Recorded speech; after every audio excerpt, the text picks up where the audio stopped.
এ আল্লাহর বান্দারা, এই ওমর ফারুক রাদিয়াল্লাহু তাআলা আনহু অর্ধেক দুনিয়ার রাজত্ব কইরা ইতিহাস পড়লে দেখবেন আমার মাওলার ভয়, আমার মাওলার জাহান্নামের ভয়।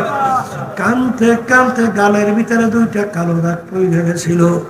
লোকেরা বলে হুজুর ঔষধ লাগান দাগ ভালো হবে। সাথীরা কিয়ামতের ময়দানে মালিক যখন জিজ্ঞাসা করবে কি আমল নিয়ে আসছো, চিন্তা করিয়া দেখছি, বলবো মালিক তোমার ভয় জাহান্নামের ভয়। কানতে কানতে গালে দাগ পরে নিয়ে আসছি, হে মালিক তুমি মাফ কইরা দাও। এ দুনিয়াদার পাগল ওসমান গনি রাদিয়াল্লাহু তাআলা আনহু এই বাংলাদেশের মতো প্রায় 350 দেশের রাজত্ব করছিলেন। ইতিহাস পড়লে দেখবেন অনেক সময় কবর দেখলে এমন ভাবে ওয়াজরে কান্না শুরু করত, অনেক সময় কালতে কালতে দাঁড়ানো অবস্থায় ঠাস করে পয়সা পড়তো। লোকেরা বলে হুজুর আপনি কবর দেখতে এরকম কেন অস্থির হইয়া যায়? তিনি বলে ও আমার সাথীরা, আখেরাতের যে কয়টা ঘাটি তার প্রথম নম্বর ঘাটি হইল কবর। এই কবরে যার সঙ্গে ভালো ব্যবহার হবে সামনের ঘাটিতে ভালো ব্যবহারের আশা করা যায়। এই জন্য আমি কবর দেখলে সহ্য করতে পারি না। যেই মামলার তদবির নাই ওই মামলারও কিন্তু খালাস নাই। এ দুনিয়াদার পাগল আমার বাবারা, বরফির আব্দুল কাদের জিলানী রাহমাতুল্লাহ আলাইহি একদিন মাওলার ঘরের সঙ্গে মাথাটারে টাকায় আর কান্দে আর বলে মালিক তুমি যদি আমাকে মাফ নাই করো, কিয়ামতের ময়দানে আমাকে অন্ধ কইরা উঠাই। মানে দুনিয়ার মানুষ আমাকে বড় বিশ্বাস হুজুর বলছে, আরে যদি আমার হাতে পায়ে জাহান্নামের শিকল লাগে, এক তো বলবে দেখ যাকে আমরা বড় বিশ্বাস বলছি তার হাতে পায়ে জাহান্নামের শিকল লাগে গেছে, এক তো লজ্জা অন্যদিকে আযাব। আমি কেমনে সহ্য করব? তুমি আমাকে অন্ধ কইরা উঠাইও। আমাদের এই তরিকার মুরব্বী রশিদ আহমদ গাঙ্গুহি রাহমাতুল্লাহ আলাইহি যার 1 লক্ষের মতো হাদিস শুধু মুখস্থ হয়েছিল, দেওবন্দ মাদ্রাসার মুরব্বী ছিলেন, মুহাদ্দিস ছিলেন। বাজান বুড়া বয়সে কাঁদতে কাঁদতে চক্ষু দুইটা অন্ধ হইয়া গেছিল। লোকেরা বলে হুজুর চক্ষু অপারেশন করেন ভালো হইয়া যাবে। তিনি বলেন ও আমার সাথীরা, চক্ষু অপারেশন করলে আমার নামাজ কাজা হইতে পারে, নামাজ কাজা করলে ওই চক্ষু আমার লাগবে না। এক ডাক্তার এসে বলে হুজুর এশার নামাজের পরে চক্ষু অপারেশন করবো, ফজরের নামাজ জামাতে পড়তে পারবেন? তিনি বলে ও আমার সাথীরা, কিয়ামতের ময়দানে আমার মালিকের সামনে আমি অন্ধ অবস্থায় উঠতেছি, মালিক যেন আমাকে কোনো প্রশ্ন না করে। এই জন্য কিয়ামতের ময়দানে আমি অন্ধ অবস্থায় উঠতে চাই। যেই মামলার তদবির নাই ওই মামলারও কিন্তু খালাস নাই। এই যে আমার বাজানদেরকে বলবো, পর্দারে মা বোনদেরকে বলবো, আমার দাদা রাহমাতুল্লাহি আলাইহি তার কথা শুনছিলাম, ইন্তেকালের আগে আগে চোখের উপরে বৈশা পাশে কবরস্থান তাকাইয়া তাকাইয়া পোলাপানের মতো আওয়াল করে চিল্লাইয়া কান্দে, 2 চোখ দিয়া বাইয়া বাইয়া টপ টপ টপ টপ কইরা পানি পড়ে। আর মালিকের দিকে ফিরা ফিরা করু সুরে ডাক দিয়া বলে ওরে আমার মাওলার, ওরে আমার মাসুক, তুমি যদি আমাকে মাফ নাই করো একা কেমনে থাকবো ওই অন্ধকার কবরে। হে দুনিয়াদার পাগল আমার বাবারা, হে পর্দার আড়ালের মা বোনেরা, ওই দিন রাত্রির কথা স্মরণ করো যেদিন তোমাকে নিয়ে কবরে রওনা করবে। ওই কবরের অবস্থানটা কেমন একটু মোরাকাবা করো। এমন ঘরে যাইতে হবে যেই ঘর নাই বাতি, এমন ঘরে থাকতে হবে যেই ঘরে নাই সাথী। হে দুনিয়াদার পাগল আমার বাবারা, আল্লাহ রাসূল সাল্লাল্লাহু আলাইহি ওয়াসাল্লাম বলেন, হে আমার উম্মতেরা, তোদেরকে কবর ডাক দিয়া বলে, হে আব্দুল করিম, হে রেজাউল করিম, হে রহিমা খাতুন, আনা বাইতুল ওয়াহদা, আনা বাইতুল জুলমা, আনা বাইতুল জুল। আমি একাকির ঘর, আমি অন্ধকারের ঘর, আমি পোকামাকড়ের ঘর। এই জন্য আমার বাজানদেরকে বলবো, পর্দারে মা বোনদেরকে বলবো, আর ওই কথা সবসময় মনে রেখেন। মিশকাত শরীফ হাদিসের ভিতরে আসছে, তিরমিজি শরীফ হাদিসের ভিতরে আসছে, আল্লাহ রাসূল সাল্লাল্লাহু আলাইহি ওয়াসাল্লাম বলেছেন, আমার আগের নবীর উম্মতের ভিতরে ৭২ দল ছিল, আমার উম্মতের ভিতরে ৭৩ দল হবে। এখানে কিন্তু আল্লাহ রাসূল বলেছেন আমার উম্মতের ভিতরে ৭৩ দল। এখানে কিন্তু হিন্দু, খ্রিস্টান, ইহুদি, বৌদ্ধ, অন্যান্য ধর্মাবলম্বী এই সব মিলে কিন্তু ৭৩ না। যারা আল্লাহ রাসূলকে নবী মানছে, আল্লাহর উপর ঈমান আনছে, এই উম্মতের ভিতরে ৭৩ দল। এই ৭৩ দলের ভিতরে আল্লাহ রাসূল সাল্লাল্লাহু আলাইহি ওয়াসাল্লাম বলে ৭২ দল ধ্বংস হয়ে জাহান্নামে যাবে, একটা দল শুধু নাজাত পেয়ে জান্নাতে যাবে। কয়টা দল? একটা। সাহাবায়ে কেরাম প্রশ্ন করছিলেন, হে আল্লাহর রাসূল সাল্লাল্লাহু আলাইহি ওয়াসাল্লাম, আপনার উম্মতের ভিতরে যে ৭৩ দল হয়, এর ভিতরে ৭২ দল যদি জাহান্নামে ধ্বংসপ্রাপ্ত, একটা দল যদি নাজিব হয়, সেই দলটার পরিচয় কি? তখন আল্লাহ রাসূল সাল্লাল্লাহু আলাইহি ওয়াসাল্লাম বলছিলেন, মা আনা আলাইহি ওয়া আসহাবি, আমি এবং আমার সাহাবা যে নীতি আদর্শ, যেই সূরা সিরা, যেই আকীদার মধ্যে আছে, কিয়ামত পর্যন্ত যারাই থাকবে তারাই নাজাত পেয়ে জান্নাতে যাবে। আর এই যে কথাগুলো বলতেছি আর শুনতেছি, এই বুঝটা বুঝবে কারা? বলেন যারা মানুষ। আর মানুষের সূরাতে আবু জাহাল মার্কা, উতবা সাহেব আবুল আহাব মার্কা বুঝবে? বুঝবে তো নাই, বরঞ্চ উল্টা বুঝতে খুব সমস্যা করবে, আর উল্টা বুঝবে। কথা ঠিক না? এই জন্য আমার ভাইদেরকে বলবো যে ৭৩ দলের ভিতরে ৭২ দল ধ্বংসপ্রাপ্ত, একটা দল নাজাত পেয়ে জান্নাতে। সাহাবায়ে কেরামদের এই কাজ, এইটা লক্ষ্য করিয়া আমাদের সামনে পথ চলতে হবে। কথা ঠিক কিনা? আমার ভাইদেরকে বলবো, পর্দারে মা বোনেরা যারা শুনতেছেন, কথা বেশি লম্বা না, সংক্ষেপ, আকলমান ইশারা বসা আছে, যে নাকি জ্ঞানী হয়, অল্প কথার মাধ্যমে সে পুরো বিষয়টা বুঝতে পারে। যারা নাকি মুসলমানের ঘরে জন্মগ্রহণ, মুসলমান দাবি করিয়া এখনো দিক বিদিক বিলাইনে চলাফেরা করে, আল্লাহ বলে রাসূলের দেখার পর যারা এখনো চলেন না, মনে করছেন আমরা হুজুর বুঝি কিছু বুঝি না, সব মনে আপনারাই করছেন, ঠিক না?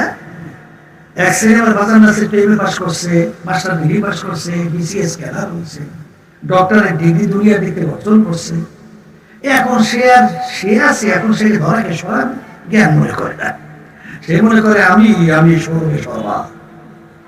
কিন্তু সবসময় বাজারদেরকে মনে রাখা লাগবে, এই মানুষ এবং পশুর ভিতরে পার্থক্য নাকি?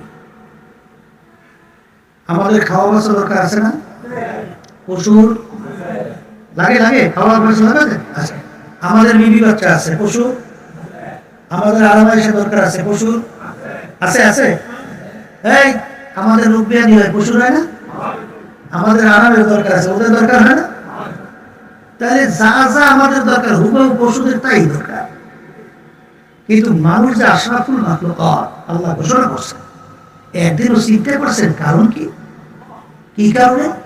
বরঞ্চ আমরা যদি দুনিয়ার দিকে দেখি যে আল্লাহ রাব্বুল আলামিন 18,000 কম বেশি মাখলুকাত সৃষ্টি করছেন, এর ভিতরে মানুষকে দুর্বল করে সৃষ্টি করছেন। বলে হুজুর তা কেন? একটা মানুষ বয়স কি পরিমাণ পায়? 100 বছর বয়স পাবে না মানুষের সংখ্যা একেবারে কম না, কথা বলেন। আর একটা গুল সাপ, ওর নাকি হায়াত প্রায় 750 বছর। একটা কাশিম নাকি হায়াত প্রায় 350 বছর। একটা সাপের নাকি হায়াত প্রায় 250 বছর। কি বুঝলেন? হায়াতের দিক থেকে মানুষ আমরা দুর্বল, পশু সম। কথা ঠিক? আমরা মানুষ আলোর ভিতরে চোখে দেখি, অন্ধকারে দেখি। এক শ্রেণী পশু পাখি আছে অন্ধকারেও দেখে, আলোতেও দেখে। দেখার দৃষ্টিতে আমরা দুর্বল, পশু কি সমান। আচ্ছা, এই আল্লাহর বান্দারা, আমরা মানুষ একটা জায়গা পর্যন্ত দূরত্বে চোখে দেখি, এরপরে আর দেখি। কিন্তু এক শ্রেণী পশু পাখি, ওদের চোখের পাওয়ার কত? শুনছি একটা শগুনের নাকি চোখের পাওয়ার প্রায় 350 মাইল। ওই আকাশের মধ্যে উঠে মাথা খালি এদিকে একটু ঘুরে, ওই ক্যালকাটা ভারত, ওই আসাম, ওই টেকনাফতে তুলিয়ে এক নজরে দেখে। কি তাহলে চোখের পাওয়ার দিক থেকে আমরা দুর্বল? ও কি শুনছি রাডারে, শুনছে না রাডারের কথা? রাডার যেখানে ফেল করে, কাজ করে না, ওই রাডারের বাহিরে নাকি রাজহাঁসের চক্ষু রাডারের বাহিরে কাজ করে। তাহলে চোখের দৃষ্টির দিক থেকে আমরা মানুষ দুর্বল, পশু সমান। এরপরে দেখবেন আমরা যখন জন্মগ্রহণ করি, বাচ্চা, এই একটা মানুষের বাচ্চা জন্মগ্রহণ করার পরে কোন জায়গায় মায়ের দুধ কিভাবে খাইতে হয় এটা বাচ্চা বোঝে? বরঞ্চ ওর মুখে দুধ দিলে গেলতে উঠে করতে পারে না, বাইয়ে বাইয়ে পড়িয়ে যায়, ঠিক কি না? আর একটা গরুর বাচ্চা জন্ম হয়েছে, কি বাচ্চা? 1 ঘন্টা যাইতে না যাইতে ও মাপেই দাঁড়াই গেছে। তার হইয়া কোন জায়গায় মায়ের দুধ, এটা তারা শরীরে করছে। এবার মায়ের দুধ যদি উড়ানের ভিতরে শক্ত হয়, মাথা দিয়ে ঘুষ মাইয়া নরম করে বের করে খায়। কি জন্মগত দিক থেকে মানুষ দুর্বল, পশু আর কাছে কি সবল না দুর্বল? যত দিকে আলোচনা করবে মানুষ দুর্বল, পশু। এই আমাদের সেনাবাহিনী আছে না বাংলাদেশে, ট্রেনিং দিতে দিতে রূপেই রয়েছে, বলাই হচ্ছে অনেকে ট্রেনিং দিতে বলে না।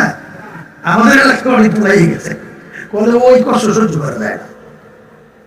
আর একটা মুরগির বাচ্চা, ওর শত্রুকে কে চিনেছে? আমার বাড়িতে মনে আছে একদিন মুরগির বাচ্চা নিয়ে হাঁটতেছে, হঠাৎ একটা উপর থেকে সিল ছেড়ে না, সিল ও উপর দিকে এই উড়িয়ে রওনা করছে। বাচ্চাগুলা চোখের পলকের মধ্যে কোথায় পালিয়ে গেল, আমি আটটা এত তালাশ করি, একটা বাচ্চা কোথায় গেল, মুহূর্তের মধ্যে আত্মরক্ষা করছে। আর আমরা মানুষ এত ট্রেনিং দেওয়ার পরেও এত তাড়াতাড়ি শত্রু থেকে ভাগা যায় না। কথা ঠিক হবে। যেদিকে আলোচনা করবেন মানুষ দুর্বল, পশু। কিন্তু আল্লাহ রাব্বুল আলামিন তো ঘোষণা করছেন, ওয়ালাকাদ কাররামনা বানি আদম, আমি মানুষকে সর্বশ্রেষ্ঠ সম্মানিত করে সৃষ্টি করেছি। সবাই বলেন সুবহানাল্লাহ। কিন্তু দুনিয়ার হিসাব নিকাশ মিলেইলে কোন দিক থেকে মানুষ শ্রেষ্ঠত্ব পাওয়ার কোন যৌক্তিকতা কি আছে? জোরে বলো। তাহলে আল্লাহ তো ঘোষণা করছেন মানুষ সর্বশ্রেষ্ঠ সম্মানিত।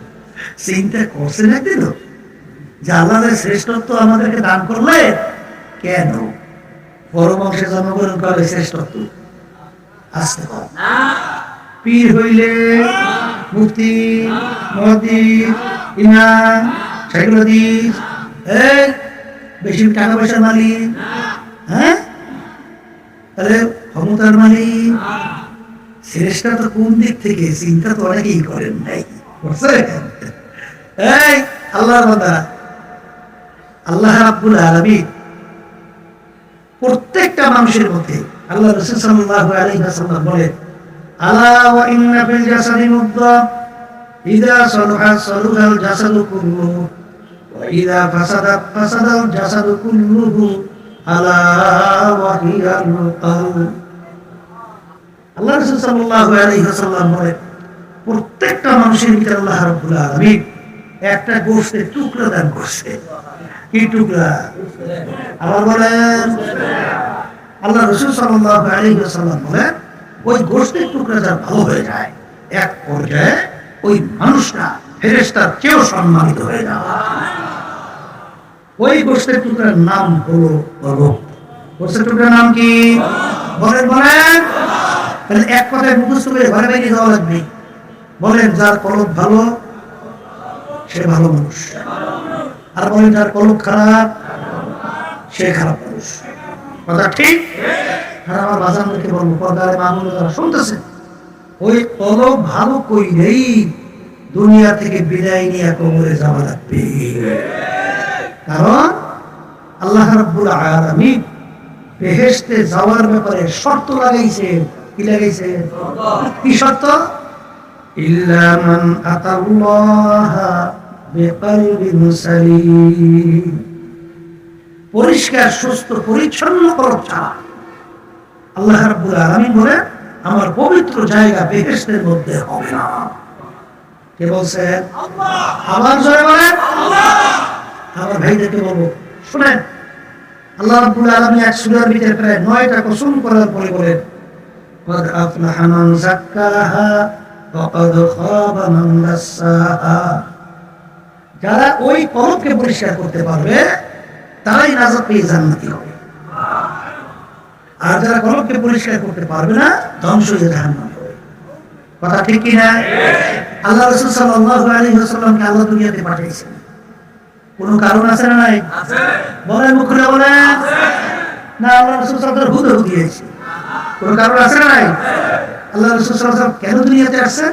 আল্লাহ বলতেছেন, ইয়াতলু আলাইহিম আয়াতিহি ওয়া ইউযাক্কিহিম ওয়া ইউআল্লিমুহুমুল কিতাবা ওয়াল হিকমাহ। আল্লাহ রাসূল সাল্লাল্লাহু আলাইহি ওয়াসাল্লাম দুনিয়াতে আসছেন, তার কাজের ভিতরে একটা কাজ হলো তার উম্মতদের আত্মশুদ্ধি করাইবে। সবাই বলেন সুবহানাল্লাহ। আত্মশুদ্ধি করাইবেন। আত্মার রোগটা কি? এটা শুদ্ধির একই বলে আত্মার উল্লেখযোগ্য 10টা রোগ আছে। কয়টা রোগ? বলেন বলেন। এর ভিতরে একটা রোগের নাম হল বড়টা তাকাব্বুরি। কি? একের বাংলা অর্থ বোঝেন আমি বড়, আমি ভালো। বলেন বলেন বলেন। পাশে বলে রেখেন, আদম আলাইহিস সালাতু ওয়াস সালামকে আল্লাহ বলছেন গন্ধম খাইও না। গন্ধম খাইছে না খায় না? হ্যাঁ। আর ইবলিসকে বলছে আদমকে সিজদা কর, করছে না। তাহলে আদমকে সিজদা করতে বলছে, করে না। আর আদম আলাইহিস সালাতু ওয়াস সালামকে বলছে গন্ধম খাইও না, খাইছে। তাই দেখা দৃষ্টিতে দুজনা একরকমের না? কথা কর না। আচ্ছা, ইবলিস আল্লাহর হুকুম মানে নাই, সিজদা করে নাই, বরঞ্চ আল্লাহ রাব্বুল আলামিনের সঙ্গে কি দিয়েছে? যুক্তি পেশ করেছে। যুক্তি কি? যুক্তি আনা খায়রুম মিনহু খালাকতানি মিন নার ওয়া খালাকতাহু মিন তিন। রব্বুল আলামিন, আপনি আমাকে বাঁচান আগুন দিয়া, আদমকে মাটি দিয়া। আগুনের গতি ঊর্ধ্বে, মাটির গতি নিম্নে। যার গতি ঊর্ধ্বে হয় তার সম্মান বেশি হয়, আর যার গতি নিচে হয় তার সম্মান কি হয়? কম। উচিত ছিল আদম আমাকে সিজদা করবে, আমি আদমকে কেন সিজদা করব? ওকে নাউজুবিল্লাহ, নাউজুবিল্লাহ মুখে বের হয় না? কত বড় সাহস! আল্লাহ রাব্বুল আলামিন হুকুম করছেন, আল্লাহর সঙ্গে যুক্তি দেয়। নাউজুবিল্লাহ। আল্লাহ রাব্বুল আলামিন ওরে বেয়াদব, তোর এত বড় সাহস, তুই আমার হুকুম তো মানুই নেয়, বরঞ্চ আমার সঙ্গে যুক্তি দাও, হুকুম দিয়ে বের করে দাও। কি ইবলিসের কথা শোনেন নাই? ওই যে কথা কয় না, ওই যে একদম বেদাতি আছে, নামাজ পড়ে না, বলে ব্যাপার কি নামাজ পড়ো না কেন? বলে কোন জমিনে সেজদা দেবো? ইবলিস সেজদা দিয়ে সব না পাক করে। তাই ইবলিস সেজদা দেশে সব না পাক, এখন কোন জায়গায় দেবো সেজদা? পাক জায়গা তো পাই না। এ বদমাইশে করে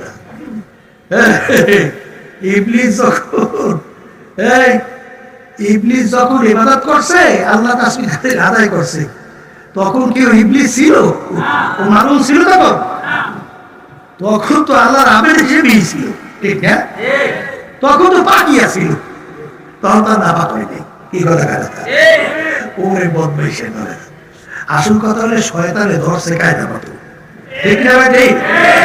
ঠিক। ইবলিস কত বড় জ্ঞানের অধিকারী, আসমানি কিতাবের সংখ্যা 104। কত? এই 104 কিতাবের ইলম আল্লাহ রাব্বুল আলামিন ইবলিসের ভিতরে দান করেছেন। এত বড় জানুন পান্ডি। সেই ইবলিস একটা অন্যায় করছে। কি? কয়টা? অন্যায়টা কি? আমি আদমের চেয়ে ভালো, আমি আদমের চেয়ে বড়, আমি আদমের চেয়ে ভালো, যেটাকে আনানিয়াত বলা হয়। সমস্ত ইবাদত শেষ। হাদিসের বিচার কেবল দায়ী, যার ভিতরে বর্মেগিরি থাকবে, একটু পীর হয়েছে, একটু মুফতি হয়েছে, একটু মুহাদ্দিস হয়েছে, একটু শাইখুল হাদিস হয়েছে, হ্যাঁ একটু ইমাম হয়েছে, একটু বিভিন্ন কায়দা কায়দা আল্লাহ যোগ্যতা দান করেছে, ওরে কপাল পোড়া। এই তোমার মতো আরো 2 হাতওয়ালা মানুষ, 2 চক্ষুওয়ালা মানুষ, আর 2 কানওয়ালা মানুষ, 2 পাওয়ালা মানুষ নাই? আল্লাহ রাব্বুল আলামিন তোমার মতো এই ব্রেন দান করে না, তোমাকে দান করছে। এই জন্য তাকাব্বুর কি আছে? বরঞ্চ তোমার মাথাটা আল্লাহর কাছে তো আরো নিচু হবে। রব্বুল আলামিন তুমি ওকে এই জ্ঞান, এই মেধা, এই ব্রেন তুমি দান করো না, তুমি আমাকে দান করছো। এই জন্য মালিক তোমার দরবারে সেজদায় পড়ে গেলাম, শুকরিয়া। কি মাথার নিচু হইবে না? বরঞ্চ মাথাটা ওরে সর্বনাশ, এক শ্রেণী শুনছি আছে, বুঝছে, একটু যদি সম্মান না করে এখানে বসাই যাবে না। আমাকে স্লোগান দেয় নাই, আমাকে স্লোগান দিয়ে সম্মান দেখায় না, আমি এসেছি বয়ানি করবো না। আছে না নাই? ওরে কপাল ফোড়া। হ্যাঁ, আল্লাহ যা নির্মাণ দান করছে সব শেষ করছো। একটা আছে কার এই হাদিসে কুদসির ভিতর কি আছে? আনা ইনদাহুম কাসরাতিল কুলুব। রব্বুল আলামিন বলেন আমি বান্দাদের কাছে না, সেই বান্দাদের যেটা সবসময় নিজেকে নিজে অপরাধী মনে করিয়া নরম থাকবে, দুর্বল থাকবে, আল্লাহ বলেন আমার রহমত ওই বান্দা আমাদের প্রতি গড়াইয়ে যায় জমি। উঁচা জমির কোনদিন পানি জমা হয়? পানি জমা হয় কোন জমিনে? নিচু জমিনে। উঁচা জমির কোনদিন পানি জমা হয় না। একটু পীর হয়েছে, একটু আলেম মুফতি মুহাদ্দিস হয়েছে, একটু আল্লাহ বয়ান করে ভালো তো বিজ্ঞান করছে, এই জন্য হি আছে। ওরে আল্লাহু আকবার। আমার বাজানদেরকে বলবো, তাকাব্বুরি এমন এক রোগ হাদিসের ভিতরে আসছে, যারা পরিমাণ যার ভিতরে তাকাব্বুরি থাকবে, আমি আমি আমি, বেহেশতের ঘেরানো পাবে না। কিসের ঘেরান? আবার বলেন, বেহেশতের ঘেরানো পাবে না। কথা ঠিক না? ঠিক। এই জন্য এই রোগটা দূর করা লাগবে বাজান। এই আমি ভালো, আমি অমুকের চেয়ে বড়, এইটা বলার শক্তি দুনিয়ার কোন মানুষের আছে? একটু মুখ খুলে বলেন, এই গুনাহ করেন না এরকম মানুষ আছেন কে কে? এই মজলিসে মনে আছেন দুইজন যে গুনাহ করেন নাকি? যদি কেউ বইলে থাকে যে গুনাহ করি না, এটা মৃত্যু। আল্লাহ রাসূল সাল্লাল্লাহু আলাইহি ওয়াসাল্লাম কি বলেন? কুল্লুকুম খাত্তাউন, তোমরা সবাই গুনাহগার, গুনাহগার ছাড়া কেউ নাই। তাহলে আপনারা আমার গুনাহ যে মাফ হয়ে গেছে এরকম গ্যারান্টি পাইছেন কে কে? কোন সার্টিফিকেট? তাহলে একটা গুনার বিনিময়ে জাহান্নামের শিকল হাতে ভাই লাগবে। আবার কারণ পারে কি পারে না? বড় পীর আব্দুল কাদের জিলানী রাহমাতুল্লাহি আলাইহি রাস্তা দিয়ে রওনা করছে। আল্লাহর কুদরত, হঠাৎ একটা কুকুরের জবান খুলে গেছে। কুত্তা চেনেন তো, আমাদের এলাকা আছে না কুকুর? কুকুরের জবান খুলে প্রশ্ন করছে, এ বড় বিশ্বাস হুজুর বলেন আপনি ভালো না আমি কুকুর ভালো? কি করছে প্রশ্ন। এখন কি বলবে? যদি বলে কুকুর আমি ভালো তুই খারাপ, তাহলে তার ভিতরে কি আসবে? আনানিয়া। আর যদি বলে কুকুর তুই ভালো আমি খারাপ, তাহলে আল্লাহর কালামের কি উল্টো হয় না? আল্লাহ বলছেন ওয়ালাকাদ কাররামনা বনি আদম। এখন কি উত্তর দিবে? কি কর্তব্য বিমূল অবস্থায় অপেক্ষায় আছে, কি উত্তর দিবে? আল্লাহ রাব্বুল আলামিন এই তার দিলের ভিতরে এই প্রশ্নের উত্তর আল্লাহ পয়দা করে দিয়েছে। সুবহানাল্লাহ। বড় বিশ্বাস হুজুর বলতেছেন কুকুর শোন, কিয়ামতের ময়দানে আল্লাহ রাব্বুল আলামিন যদি আমাকে মাফ করে দেয়, ও কুকুর তোর চেয়ে আমি অনেক ভালো। আর কিয়ামতের ময়দানে আমার মালিক যদি আমাকে মাফ না করে, ও কুকুর তুই আমার চেয়ে অনেক ভালো। কারণ তোর হিসাব নাই, নিকাশ নাই, জাহান্নাম নাই, তোর জন্য কোনো আযাবের ব্যবস্থা নাই। কিন্তু আমি মানুষ, আমার জন্য জাহান্নামের শিকল হাতে পায়ে লাগবে। তুই আমার চেয়ে অনেক ভালো। এই জন্য আল্লামা জিলি রাহমাতুল্লাহি আলাইহি লেখছেন, কবরে যাইয়া মাপ পাওয়ার আগ পর্যন্ত নিজেকে নিজে একটা শুয়োরের চেয়ে ভালো মনে করা যায় না।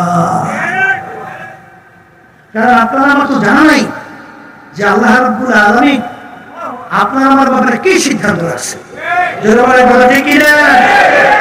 এই জন্য এই যে কলমের রোগটা, এইটা দূর করা লাগবে। শোনেন, বলছিলাম আদম আলাইহিস সালাম অন্যায় করছে কয়টা? কয়টা? গন্ধ খাইতে নিষেধ করছে, খাইছে না খায় নাই? খাইছে। আদম আলাইহিস সালামের যুক্তি ছিল না? যুক্তির অভাব আছে, কিন্তু সে যুক্তির পিছনে পড়ছে না। পড়ে কি বলছে?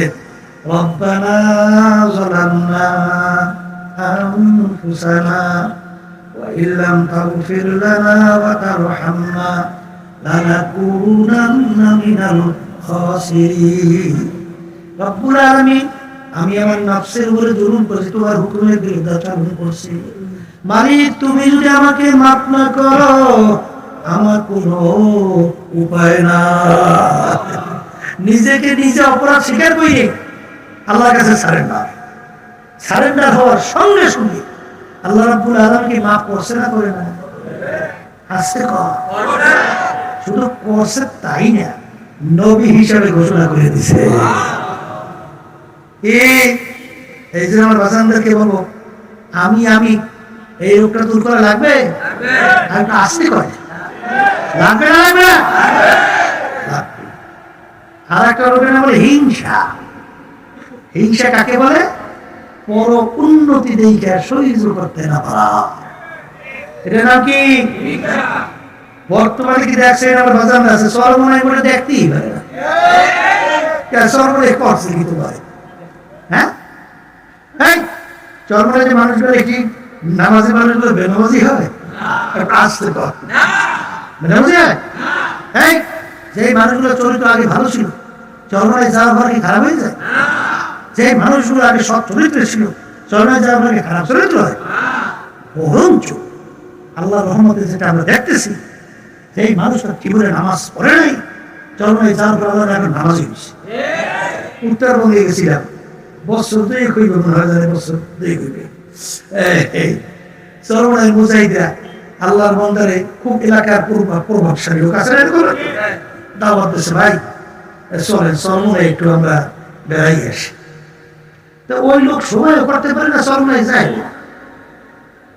আমাদের লোকজন অনেক সময় টাকা পয়সা দিয়ে পাঠাই দেয়। একবার খুব এমন ভাবে ধরছে, ভাই এবার না যাইতে পারবে না, যাওয়া লাগবে। তাই শেষ পর্যন্ত সে গেছে। আমি উত্তরবঙ্গে মাহফিলে গেছি, যাওয়ার পরে বর্তমানে তো জানেন গান বাজনা বেহায়াপনা অশ্লীলতা বাস্তবায়নের ক্ষেত্রে সহযোগিতা করে শেষ নাই। আমি আমি কইছি আজকে আপনার যে আসতে করেন মনে হয় ভুল বলছি মনে হয় না, হ্যাঁ? কিন্তু এই দিনই মাহফিল, যে মাহফিলের মাধ্যমে মানুষ নামাজি হবে, দিনদার হবে, আল্লাহর পরিচয় লাভ করবে, আল্লাহ রসুলের পরিচয় লাভ করবে, আল্লাহর হুকুম অনুযায়ী চলবে, নবী তরিকা অনুযায়ী চলবে, এই মাহফিলের বাধার কোনো শেষ না। কথা ঠিক না? ঠিক। আমরা তো মাহফিল করি বুঝি যে একটা মাহফিল করতে আমাদের আব্দুল্লাহ কাজার সাহেব হুজুর, এই জামিন মাদ্রাসার মুহাদ্দিস সাহেব হুজুর, নাম শুনতে পারেন, এই আব্দুল্লাহ সাহেব হুজুর কয় হুজুর এই প্রোগ্রাম করতে হ্যাঁ জাহান্নামের আযাব এখানেই মনে হয়ে গেছে। মানে এত পরিশ্রম করার পরেও এরকম দিনই একটা মাহফিল বা একটা প্রোগ্রাম কোনো অনুমোদন দেয় না। তা এই যে মাহফিল, এই উত্তরবঙ্গে আমার মাহফিল করতে দেবে না। তো ওই আল্লাহর বান্দা এলাকার খুব প্রভাবশালী লোক ছিল, সে বলছে যে চলো এই পিছিয়ে বুঝে মাহফিল আমি করাবই। তাই শেষ পর্যন্ত আল্লাহর বান্দা পরিবেশ করছে, করার পরে সে মাহফিলে আলোচনা করতেছে যে ভাই চরমাই সম্পর্কে তো আপনারা জানেন না, তবে আমার জীবনে আমি কোনোদিন পশ্চিম দিকে সেজদা দেই নেই, মানে জীবনে নামাজ, কিন্তু চরমাই ময়দানে যাওয়ার পরে আল্লাহর ফজল করবে আমি নামাজ পড়া শুরু করছি। প্রথম আমার জীবনে এই চরমাই ময়দানে আমি সেজদা দিচ্ছি। কি এই লোকটা কি ভালো হয়েছে না খারাপ হয়েছে? কালকেও মনে হয় কালকে কালু ডাকাত, আমি সিলেট থেকে আসছি গতকাল, ঠিক না? কালু ডাকাত দেখা করতে আসছে পরশু থেকে। কালু ডাকাতের নাম শুনছে? শুনছেন? এই আল্লাহর বান্দা ওই মুজাহিদের ধরে উঠে রয়ে গেছে সরকারে। নেওয়ার পরে আমি লোকজনের সাথে দেখা করতেছি, এখন আমাকে বলে হুজুর কালু ডাকাত ধরে নিয়ে আসছে। আমি বলি কালু ডাকাত ঠিক পিছনে ফিরে তাকাই দেখি এই দৃশ্য আমার জীবনে আমার চোখে দেখি। বলে কেন?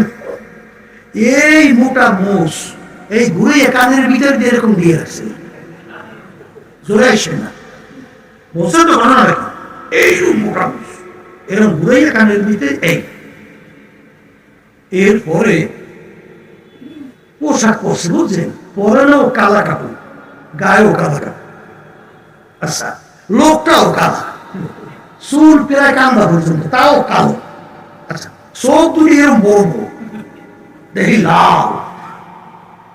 আমি তাকাইয়া দৃশ্য মালিক এ দৃশ্য কোথা থেকে বলে হুজুর দোয়া করে দরিয়ে লইছে কাউটাকে। ওই এমন ভয়াবহ ছিল বলে বাচ্চারা বলে না ঘুমাইলে ভয়তে বলে ওই কালুটা খাইতে।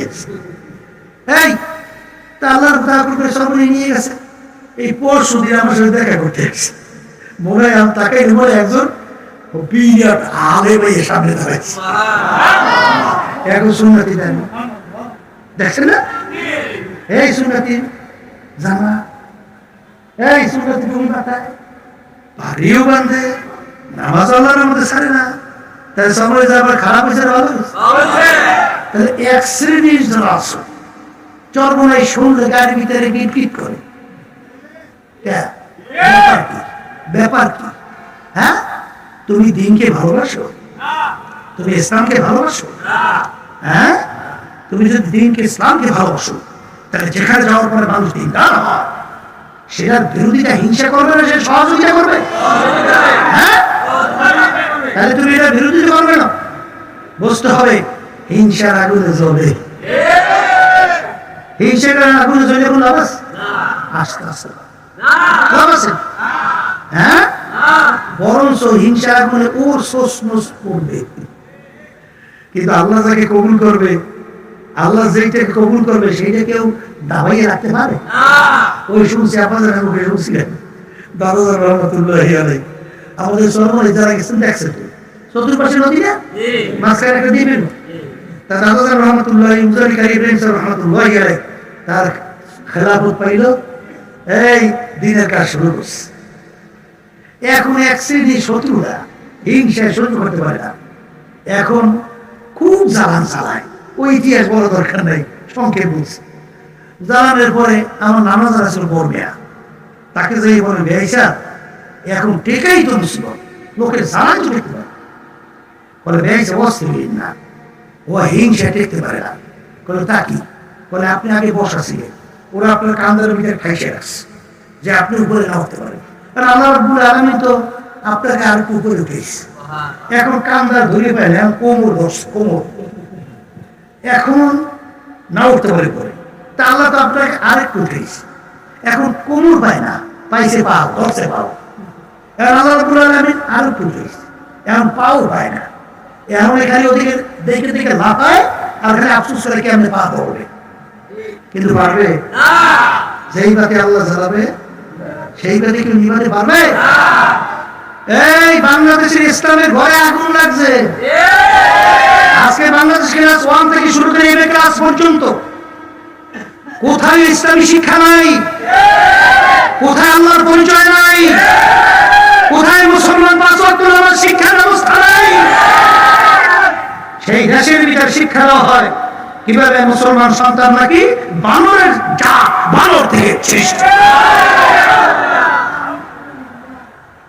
ইসলামের ইতিহাস বিকৃত ঘটাইয়া যেই দেশের মধ্যে আজকে মুসলমান ভবিষ্যৎ প্রজন্মের সন্তানদেরকে মিথ্যা শিখে কলঙ্কিত করছে, সেই দেশের ভিতরে ইসলামের ঘরে লাগছে আগুন, আর বসে বসে হিংসামি করো। হ্যাঁ, আল্লাহ রাসূল সাল্লাল্লাহু আলাইহি ওয়াসাল্লাম বলেন, আল হাসাদু ইয়াকুলুল হাসানাত কামা ইয়াকুলুন নারুল হাতাব আও কামা ক্বালা আলাইহিস সালাতু ওয়াস সালাম। আল্লাহ রাসূল সাল্লাল্লাহু আলাইহি ওয়াসাল্লাম বলেন, যার ভিতরে হিংসা থাকবে পাহাড় পরিমাণ যদি তার নেকি থাকে, সমস্ত নেকিগুলো হিংসার আগুনে জ্বালাইয়া আগুন একেবারে আমলনামা থেকে নেক পুইরা ধ্বংস কইরা ছাই কইরা ফেলবে। আল্লাহ রাসূল সাল্লাল্লাহু আলাইহি ওয়াসাল্লাম বলেন, বুঝাই কিন্তু লাকড়ি এক পাশ থেকে যদি আগুন ধরাইয়া দাও, ওই আগুন যেন সমস্ত লাকড়ি জ্বালাইয়া শেষ করে, তোমার আমলনামায় হিংসার আগুনে সমস্ত নেকি জ্বালাইয়া শেষ করবে। হিংসা করে বড় লাভ হইছে না? একটা আছে কা বড় লাভ হইছে না? আমার কি লাভ হইছে? লাভ হইছে না ক্ষতি হইছে? এই হিংসা দূর করা যাবে কলমের রোগ। আর একটা রোগের নাম হলো হুব্বে মাল, মালের মহাব্বত, সম্মানের মহাব্বত, সম্পদের মহাব্বত, ক্ষমতার মহাব্বত, দলের মহাব্বত। এই রোগটাই সবখাই রোগ। আল্লাহ রাসূল সাল্লাল্লাহু আলাইহি ওয়াসাল্লাম বলেন, হুব্বু দুনিয়া রাসু কুল্লি খাতিয়াতিন, সমস্ত গুনার মূলই হলো এই দুনিয়ার মহাব্বত। আজকে এমপির জন্য, মন্ত্রিত্বের জন্য, চেয়ারম্যানের জন্য, মেম্বারের জন্য, সভাপতি সেক্রেটারির জন্য, সম্পদের জন্য, সম্মানের জন্য অনেক সময় হারামকে হালাল বানাইতে উদ্বিধা করে না। কি এই আল্লাহ রাব্বুল আলামিন কি বলেন? আমিনু কামা আমানান নাস, এই তোমরা ঈমান আনো সাহাবায়ে কেরাম যেভাবে ঈমান আনছিল, তোমরা বিশ্বাস করো যেভাবে সাহাবায়ে কেরাম বিশ্বাস করছিল। এখন মা আনা আলাইহি ওয়া আসহাবি, আল্লাহ হাবিব বলেন, আমি এবং আমার সাহাবারা যেই নিয়ম নীতি আদর্শ সুন্নাত সিরাত আকীদার মধ্যে আছি, কিয়ামত পর্যন্ত যারা এই নিয়মে থাকবে তারাই নাজাত পেয়ে জান্নাতে চলে যাবে।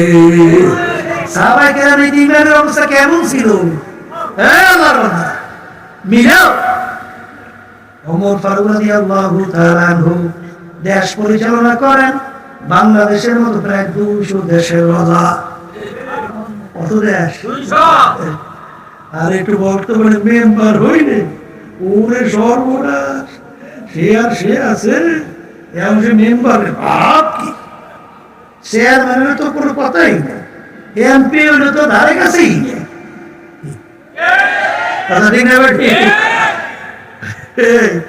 সব মন পাগল আছে না, মন পাগল। এই মন পাগল ওই এলাকায় একটা লোক আছে বুঝলেন, মন পাগল। এই যখনই নির্বাচন আসতো, মেম্বারের নির্বাচন দাঁড়াইয়ে যেত, এই টাকা পয়সা খরচ করতে ঠিক মতো বাজারও চলে না। আমি স্ত্রী করতেছি ব্যাপার কি, আমরা মেম্বারি করে পাইছি, মেম্বারি নির্বাচন আইডি খেয়ে দাঁড়ান, ওদিকে তো আপনার ভাতের ঠিক মতো বাজারও করে হয় না। ঘটনা বলে বিবি তুমি বুঝবা কি বুঝবা? বলে তা কি? বলে যখন বাড়ির দরজায় আইসা ডাক দেয়, মেম্বার সাহেব বাড়ি আছে, তখন আমি থাকি, বুঝবা এই কথা। আল্লাহর হুকুম পর্দা ফরজ ওয়াজিব না সুন্নাত নাকি? আসতে কয়দিন পর্দা ফরজটা করছে কে? না আমি করছি? কোন মুফতি, ওটা মুহাদ্দিস? আচ্ছা আমি বাজারে জিজ্ঞেস করি, জীবনে দুনিয়ার নফল নামাজ পড়েন, এই জন্য জাহান্নামের হুকুম কয় বছর? জীবনে দুনিয়ার তাহাজ্জুদের নামাজ পড়েন নাই, এই জন্য জাহান্নামের হুকুম কোরআন হাদিস অনুযায়ী কয় বছর? একবার যদি কেউ ইচ্ছা করে বেপরদা হন, কি কোনো ঘটনা কিছু আছে? কম পক্ষে একটা কবিরা গুনাহ, আর একটা কবিরা গুনার জন্য কম পক্ষে ৭,০০০ বছর জাহান্নামের আগুনের ভিতরে জ্বলতে হবে। কথা ঠিক না ঠিক? দুনিয়ার রাসূল কুল্লি খাতিয়াতিন, সমস্ত গুনার মূল হলো দুনিয়ার মোহ, দুনিয়ার মুহাব্বত, পদের মুহাব্বত, এই এমপি মন্ত্রীদের মুহাব্বত, সম্পদের মুহাব্বত, সম্মানের মুহাব্বত। এক শ্রেণীর বর্তমানে এই আল্লাহর হুকুম পর্দা ফরজকে বাংলার জমিনের ভিতরে জবাই কইরা বিভিন্ন ফতোয়ার মাধ্যমে যেই মহিলাদের সঙ্গে দেখা দেওয়া জায়েজ নাই, তাদের সঙ্গে একাত্রিত এক টেবিলে বসে মিটিং করে, চা নাস্তা করে। আরেকটু আসতে কর, এই ইসলাম কি ইসলামের নিয়ম ছাড়া আসছে, বাস্তবায়ন হয়েছে? ইতিহাস যদি থাকে কেউ দেখে দেখা করে, হুজুর এই ক্ষেত্রে বাংলাদেশে নাই, তারপর আর কি ক্ষেত্র বাংলাদেশে আর কি? যেই দেশে ৯৭% মুসলমান, এই দেশে ক্ষেত্র নাই। ক্ষেত্র আছে আমাদের পাশের রাষ্ট্র ভারত, লন্ডন, আমেরিকা, চীন, রাশিয়া, কোথায়? আজকে যদি কলেমা মুসলমান এক অবস্থা, এক আওয়াজ তোলে বাংলার জমিনে, কয়েকটা রাষ্ট্রী পার্লামেন্ট চাও বাংলার জমিনে,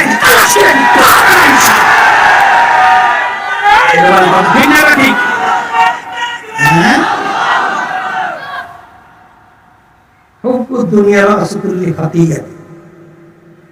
সমস্ত গুণের মূল হল এই দুনিয়ার মোহ।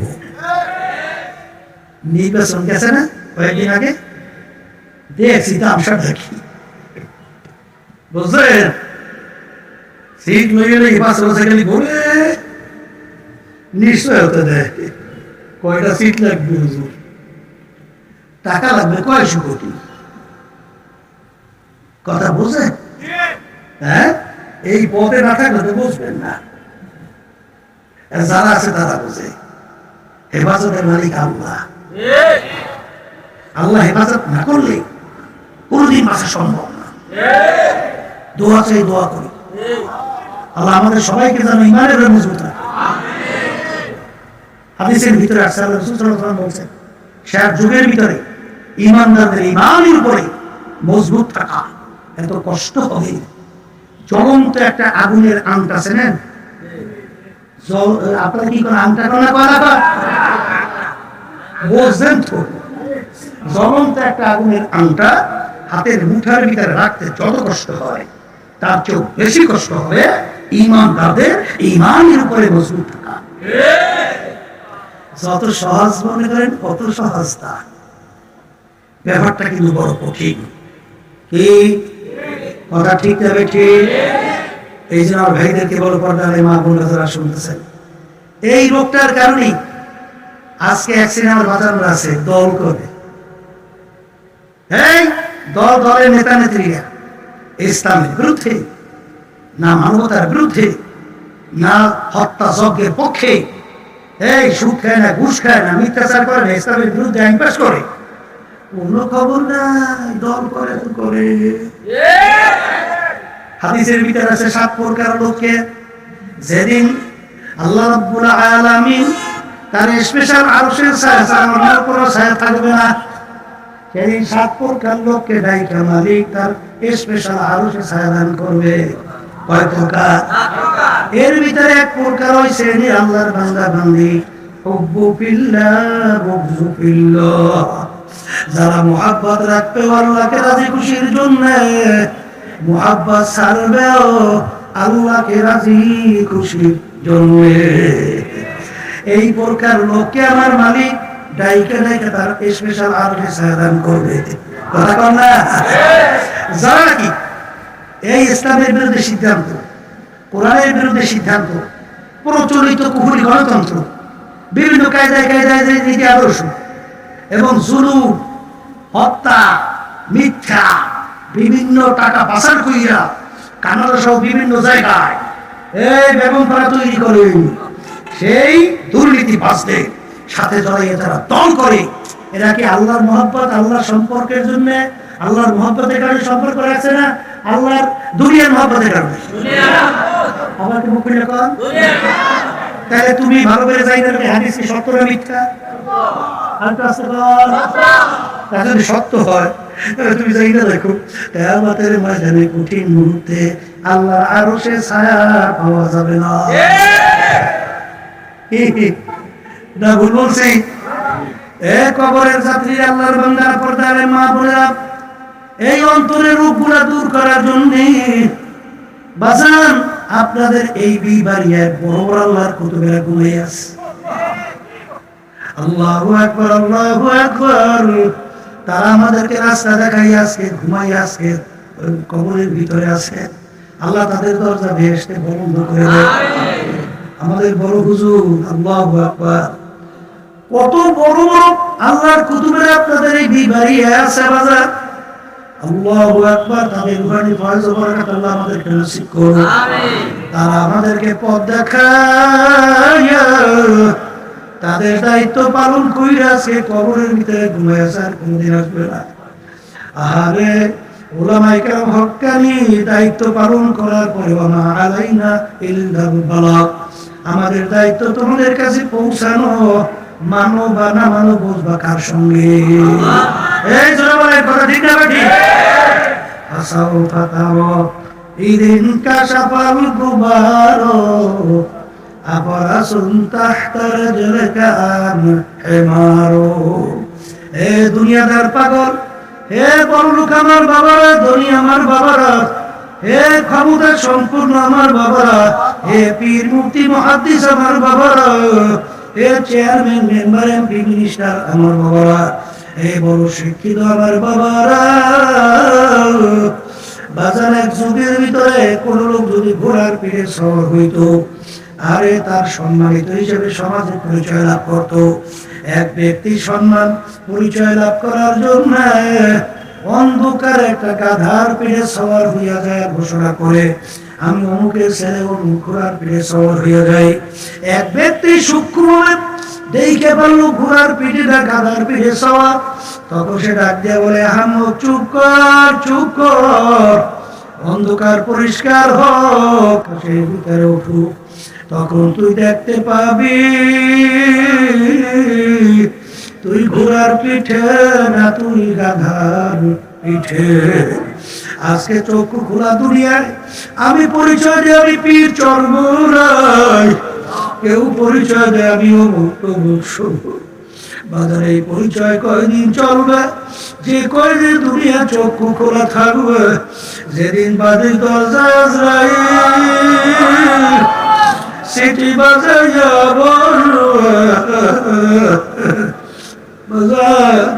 যত ডাক্তার কবিরা চেষ্টা করুক না কেন, যত ইঞ্জেকশন পুশ করুক না কেন, যত স্যালাইন ঢুকাক না কেন, বাজার রাখতে কিন্তু আর পারবে না।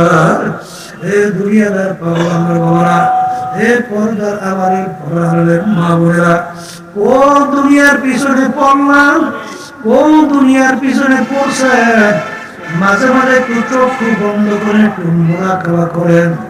আল্লাহ রাসূল বলে, ও আমার উম্মতেরা শোনো, দুনিয়া জিফাতুন ওয়া তালিবুহা ইলা, দুনিয়ার টোলে একটা মরদের মতো, যারা আখিরাতকে বলবে দুনিয়ার পিছনে ছুটবে, এরা হলো দুনিয়ার কুকুরের দল। এর কবরের যাত্রীরা একটা পানির ভিতর যদি মরক ভাইসা যায়, ওর পিছনে কোনো মানুষের দল দৌড়ায় না, ওর পিছনে কুকুরের দল দৌড়ায়। কখন মরক নদীর কিনারায় আসবে, সেইরা ফাইরা খাবে। বাজার আল্লাহ রাসূল সাল্লাল্লাহু আলাইহি ওয়াসাল্লাম বলেন, দুনিয়ার একটা মরগের মতো, এর পিছনে যারা পড়বে আখিরাতকে ভুলবে। বাজান তারা যারা দুনিয়ার পিছনে পড়িয়া, যারা আখিরাতকে আল্লাহর হুকুম ছাইরা, নবীর তরিকা ছাইরা শুধু দুনিয়ার পাগল হইবে, এরা হইল দুনিয়ার কুকুরের দল।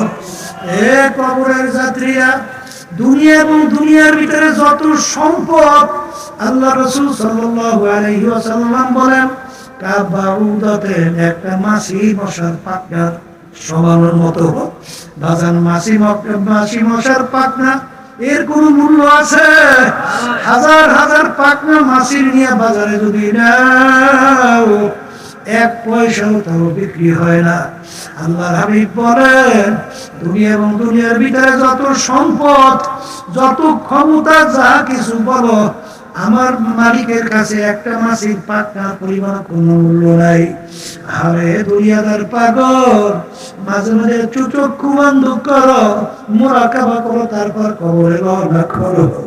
কারণ বাজার দুনিয়ার যে কোনো কাজের ভিতরে 5 বার যদি কেউ ঠগো, আবার ওই কাজের ভিতরে চেষ্টা করলে জিতবার আশা করা।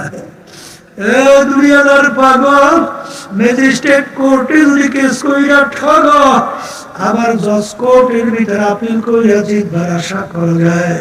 জজ কোর্টে ঠকলে হাইকোর্ট, সেখানে ঠকলে সুপ্রিম কোর্ট সিঙ্গেল বেঞ্চ, সেখানে ঠকলে সুপ্রিম কোর্ট ফুল বেঞ্চ, সেখানে ঠকলে প্রেসিডেন্ট কোর্ট, সেখানে ঠকলে আন্তর্জাতিক কোর্ট। এরকম ধাপ বাই ধাপ অনেক আপিলের সুযোগ আছে না নাই? কিন্তু কবরের যাত্রীরা, তোমার আমার সামনে আখিরাতের 5টা মামলা দাঁড় হয়ে আছে। মৌতের মামলা, কবরের মামলা, কিয়ামতের ময়দানের মামলা, মিজান পুরুষের মামলা। এই মামলায় যদি কেউ একবার ঠগো, আর দ্বিতীয়বার দুনিয়াতে এসে আপিল কইরা জিতবার কিন্তু আর আশা নাই। এই জন্য আমার ভাইদেরকে বলবো, পর্দারে মা বোনদেরকে বলবো, এ বাজান ভালো কইরা বোঝো, কিসের এমপিগিরি, কিসের মন্ত্রীগিরি, কিসের চেয়ারম্যানগিরি, কিসের পীরগিরি, কিসের মুক্তিগিরি। মাঝে মাঝে একটু চক্ষু বন্ধ করো, তারপর দুনিয়া থেকে বিদায় নিয়ে কবরে রওনা করো। বাজান ডাকাইতের দলের সরদার, ওর কত পাওয়ার, ওর কত সম্মান। ওর দলীয় লোক যদি কোনো অন্যায় করে, অনেক সময় গুলি কইরাও পর্যন্ত মেরে ফেলায়। কত শাস্তি প্রয়োগ করে, কত তার পাওয়ার। ওর এর সরদারগিরি, মাতুব্বারি কতক্ষণ পর্যন্ত? পুলিশের হাতে অ্যারেস্ট হওয়ার পর্যন্ত। যখন পুলিশ হাতে অ্যারেস্ট হইয়া যাবে, যখন বুক দিয়া লাগবে, পাড়াইয়া তার হাড্ডি গুড্ডি ভাঙবে, কোথায় যাবে সারগিরি, কোথায় যাবে সরদারগিরি? কিছু কিন্তু আর থাকবে না।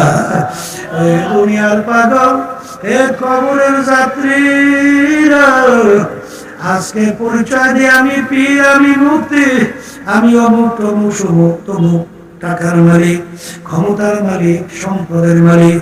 এই পরিচয় কতক্ষণ চলবে? যেতক্ষণ দুনিয়ার ভিতরে চক্ষু দুইটা খোলা থাকবে। যেদিন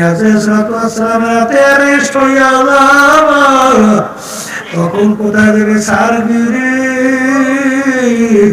না খোদা না খাস্তা, তুমি একজন জাহান্নামের ওইদি এই যে আমার ভাইদেরকে বলবো, পর্দারে মা বোনদেরকে বলবো, সাহাবায়ে কেরাম ইতিহাস পড়িয়া দেখেন, আল্লাহর ওলিদের ইতিহাস পড়িয়া দেখেন। আমার আব্বা রাহমাতুল্লাহ আলাইহি বলতেন, বাজান যেই মামলার তদবির নাই ওই মামলারও কিন্তু খালাস নাই। এ আল্লাহর বান্দা ওমর ফারুক রাদিয়াল্লাহু তাআলা আনহু অর্ধেক দুনিয়ার রাজত্ব কইরা ইতিহাস পড়লে দেখবেন আমার মাওলার ভয়, আমার মাওলার জাহান্নামের ভয়। কাঁদতে কাঁদতে গালের ভিতরে দুইটা কালো দাগ পড়ে গেছিল। লোকেরা বলে হুজুর ঔষধ লাগান দাগ ভালো হবে। সাথীরা কিয়ামতের মাঠের মালিক যখন জিজ্ঞাসা করবে কি আমল নিয়ে আসো, চিন্তা করে দেখছি, বলবো মালিক তোমার ভয় জাহান্নামের ভয়। কাঁদতে কাঁদতে গালে দাগ পরে নিয়ে আসি, হে মালিক তুমি মাফ করে দাও। এ দুনিয়াদার পাগল ওসমান রাদিয়াল্লাহু তাআলা আনহু এই বাংলাদেশের মতো প্রায় 350 দেশে রাজত্ব করছিলেন। ইতিহাস পড়লে দেখবেন অনেক সময় কবর দেখবে এমন ভাবে অজরে কান্না শুরু করত, অনেক সময় কাঁদতে কাঁদতে দাঁড়ানো অবস্থায় ঠাস করে পয়সা পড়তো। লোকেরা বলে হুজুর আপনি কবর দেখতে এরকম কেন অস্থির হইয়া না? তিনি বলো আমার সাথীরা আখিরাতের জায়গাটা ঘাটি, তার প্রথম নম্বর ঘাটি হইল কবর। এই কবর যার সঙ্গে ভালো ব্যবহার হবে, সামনের ঘাটিতে ভালো ব্যবহারের আশা করা যায়। এই যে আমি কবর দেখলে সহ্য করতে পারি না, যেই মামলার তদবির নাই ওই মামলারও কিন্তু খালাস নাই। হে দুনিয়াদার পাগল আমার বাবারা, বড়বীর আব্দুল কাদের জিলানী রাহমাতুল্লাহ আলাইহি একদিন মাওলার ঘরের সঙ্গে মাথা ধরে টাকায় আর কান্দে আর বলে মালিক তুমি যদি আমাকে মাফ নাই করো, কিয়ামতের ময়দানে আমাকে অন্ধ কইরা উঠাইও। মানে দুনিয়ার মানুষ আমাকে বড় বিশ্বাস হুজুর বলছে, আরে যদি আমার হাতে পায়ে জাহান্নামের শিকল লাগে, এক তো বলবে দেখ যাকে আমরা বড় বিশ্বাস বুঝি তার হাতে পায়ে জাহান্নামের শিকল লাগে গেছে, এক তো লজ্জা অন্যদিকে আযাব। আমি কেমনে সহ্য করব, তুমি আমাকে অন্ধ কইরা উঠাইও। আমাদের এই তরিকার মুরব্বী রশিদ আহমদ গাঙ্গী রহমাতুল্লাহ আলাইহি হাজার 1 লক্ষের মতো হাদিস শুধু মুখস্থ হয়েছিল। দেওবন্দ মাদ্রাসার মুরব্বী ছিলেন, মুহাদ্দিস ছিলেন। বাগান বুড়া বয়সে কাঁদতে কাঁদতে চক্ষু দুইটা অন্ধ হয়ে গেছিল। লোকেরা বলে হুজুর চক্ষু অপারেশন করেন ভালো হইয়া যাবে। তিনি বলেন ও আমার সাথীরা চক্ষু অপারেশন করে আমার নামাজ কাজা হইতে পারে, নামাজ কাজা করলে ওই চক্ষু আমার লাগবে না। এক ডাক্তার এসে বলে হুজুর এশার নামাজের পরে চক্ষু অপারেশন করবো, ফজরের নামাজ জামাতে পড়তে পারবেন? তিনি বলেন আমার সাথীরা কিয়ামতের ময়দানে আমার মালিকের সামনে আমি অন্ধ অবস্থায় উঠতেছি, মালিক যেন আমাকে কোনো প্রশ্ন না করে। এই জন্য কিয়ামতের ময়দানে আমি অন্ধ অবস্থায় উঠতে চাই। যেই মামলার তদবির নাই ওই মামলারও কিন্তু খালাস নাই। এই যে আমার বাজানদেরকে বলবো, ফরদারি মামুনদেরকে বলবো, আমার দাদা রহমাতুল্লাহ আলাইহি তার কথা শুনছিলাম। ইন্তেকালের আগে আগে চোখের উপরে বৈশা পাশে কবরস্থান তাকাইয়া তাকাইয়া পোলাপানের মতো আওয়াজ করে চিল্লাইয়া কান্দে, দুই চোখ দিয়া বাইয়া বাইয়া টপ টপ টপ টপ কইরা পানি পড়ে। আর মালিকের দিকে ফিরা ফিরা করুণ সুরে ডাক দিয়া বলে, ওরে আমার মাওলা,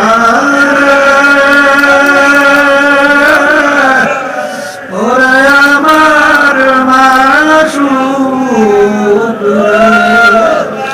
তুমি যদি আমাকে মাফ নাই করো, আমি একা কেমনে থাকবো ওই অন্ধকার কবরে। হে দুনিয়ার পাগল আমার বাবারা, হে পর্দার আড়ালের মা বোনেরা, ওই দিন রাতে কথা স্মরণ করো যেদিন তোমাকে নিয়ে কবরে রওনা করবে। ওই কবরের অবস্থানটা কেন একটু মোরাকাবা করো। এমন ঘরে যাইতে হবে যেই ঘর নাই বাতি, এমন ঘরে থাকতে হবে যেই ঘরে নাই সাথী। দুনিয়ার পাগল আমার বাবারা, আল্লাহ রাসূল সাল্লাল্লাহু আলাইহি ওয়াসাল্লাম বলেন, হে আমার উম্মতেরা, তোদেরকে কবর ডাক দিয়া বলে, হে আব্দুল করিম, হে রেজাউল করিম, হে রহিমা খাতুন, আনা বাইতুল ওয়াহদা, আনা বাইতুল জুলমা, আনা বাইতুল জুল। আমি একাকির ঘর, আমি অন্ধকারের ঘর, আমি পোকামাকড়ের ঘর। এই যে আমার বাজানদেরকে বলবো, পর্দার মাহবুবদেরকে বলবো, আল্লাহর কুতুবেরা, আল্লাহর খাস বান্দারা, এই যে সহি তরিকাগুলো শোনো। আমাদের এই চরমোনার তরিকার নাম হলো সিসিয়া সাবিরিয়া তরিকা। বাজার এই তরিকার 5টা ঔষধ, পুরুষদের জন্য, মহিলাদের জন্য 2 ঔষধ। আল্লাহর কুতুবেরা কোরআন ও হাদিসের ভিতর থেকে তোমার আমার জন্য আবিষ্কার করিয়া রেখে গেছেন। আমার দাদাদের কথা শুনছি, আমার আব্বাজান বলতেন, বাজান ঠিক মতো ঔষধ পালন করে দেখো, আল্লাহর রহমতে ভরসা করে বলতে পারি, শয়তান এবং নফস আল্লাহর ফজল ও করমে তোমাদেরকে গুনার কাজের কাছেও নিতে পারবে না। লক্ষ লক্ষ মানুষ এই ঔষধ পরীক্ষা করে দেখছে, বাজান কেউ আল্লাহর ফজলে এই ঔষধে ফেল করে নাই। বাজান চরমাই তরিকা বুঝি না। আমাদের উদ্দেশ্য হইল গুনার থেকে ফেরা, নেকের কাজ করা, আমার মালিকের হুকুম মানা, আল্লাহর হাবিবের তরিকা অনুযায়ী চলা। যারা চোখে পানি নিয়া, কলম নরম করিয়া, ঈমান নিয়া কবরে যাওয়া। জোরে বলেন তাহলে ঠিক না ঠিক? এই যে আমার বাজানদেরকে বলবো, এই তরিকার 5টা ঔষধ সকাল সন্ধ্যায় আল্লাহর জিকির ছাড়া যাবে না। 2 নম্বর ঔষধ আল্লাহর কিতাব পড়া লাগবে। বাজার 3 নম্বর ঔষধ সাপ্তাহিক তালিম হালকায় থাকা লাগবে। 4 নম্বর মাসিক ইসলাম কষ্ট করে সব বুঝায় থাকা লাগবে। 5 নম্বর চরমাইতে বছর 2 বার মাহফিল, বিনা ওজরে কামাই দেওয়া যাবে না। বাজান পরীক্ষা করে দেখো, যদি কোনো পরিবর্তন না আসে, দাদাজান বলতেন আমাদেরকে গালি দিও, কিন্তু আজ পর্যন্ত আল্লাহর ওলিদেরকে কেউ গালি দিতে পারে নাই। এই জন্য আমার ভাইদেরকে বলবো, পর্দার মা বোনদেরকে বলবো, চরমোনাই প্রেসক্রিপশন যদি ভালো না লাগে, যে কোনো আল্লাহর খাস বন্দারা, এই আপনাদের বিবারে অনেক আল্লাহর খাস বন্দারা, বড় বড় আল্লাহর বীর আছে, তাদের পরামর্শ নিয়ে চোখে পানি নিয়ে গুনাহ ছাইরা নেকের কাজ কইরা ঈমান মজবুত কইরা কবরে যাও। কারণ কবরে কিন্তু কোনো দলাদলি চলবে না। এই জন্য আমার ভাইদেরকে বলো, পর্দার মা বোনরা যারা শুনতেছেন, আমিও আপনাদের জন্য দোয়া করি, আমিও দোয়া চাই, মালিক যেন আমাদের সবাইকে তার খাস বান্দা বানাইয়া, পর্দার মা বোনদেরকে খাস বান্দি বানাইয়া তারপর যেন কবরে ডাক দেয়। আল্লাহুম্মা